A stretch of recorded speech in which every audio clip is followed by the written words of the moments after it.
നമസ്കാരം, സിറ്റി ന്യൂസിലേക്ക് സ്വാഗതം. പുഴാതി ശ്രീ സോമേശ്വരി ക്ഷേത്ര മഹോത്സവത്തിന് തുടക്കമായി. ജനുവരി 15 മുതൽ 19 വരെ നടക്കുന്ന മഹോത്സവത്തിൽ പരദേവതയ്ക്ക് കളമെഴുത്തും പാട്ടും തേങ്ങയടിയും അനുബന്ധ പരിപാടികളും നടക്കും. ഇന്നലെ മാതൃസമിതിയുടെ നേതൃത്വത്തിൽ പഴയ പറമ്പത്ത് പുതിയ ഭഗവതി ക്ഷേത്രത്തിൽ നിന്നും കലവറ നിറയ്ക്കൽ ഘോഷയാത്ര നടന്നു.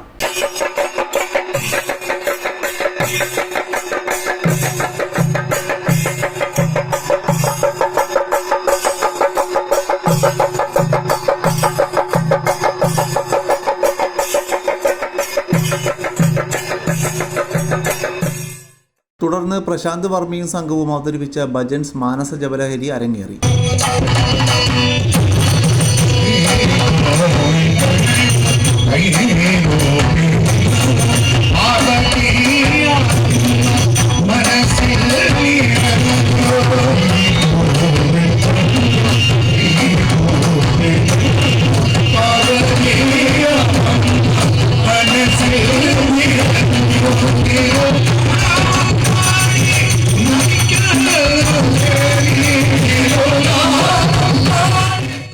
നിരവധി ഭക്തജനങ്ങൾ സന്നിഹിതരായിരുന്നു. പ്രസാദ ഊട്ടും നടന്നു.